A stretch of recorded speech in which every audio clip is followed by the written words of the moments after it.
Hello everyone. I haven't posted a video in a while, so I thought I'd just kind of show you guys quick what I've been up to. This is sort of the next big project right now. It's engine out of a 2012 Arctic Cat Prowler 700. My father-in-law actually picked it up for 500 bucks, the whole side-by-side. And the reason he got it so cheap was because the motor unfortunately was toast. The air box actually had a great big hole in it, and so the motor sucked in a bunch of dirt. And so I've got the motor out and on my bench, and I'll show you what we're working with here. I don't know if you can quite see it, but somewhere on here, oh yeah, right there. I'm not sure how well you can see it, but there's a really nasty gouge in the top of the cylinder wall. Of course, there's scoring on the sides as well.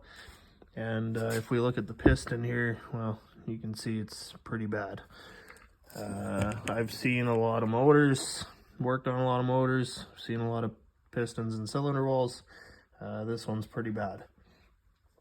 So I've got actually the new brand new cylinder, new piston. You can still get all that stuff new right from your local Arctic Cat dealer.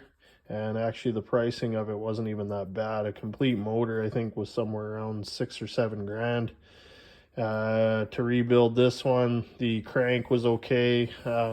Actually all the bottom end is good. But the top end of course was toast. So I bought a new cam, new cylinder, new piston, new rings, new gaskets, all that yada yada.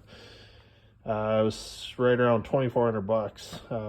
That's Canadian, so for you American people, of course, be a bit less than that. But yeah, even rebuilding it, it's actually not that bad. And I've already looked through the motor, and the rest of it's in pretty good shape. So that's that. And yeah.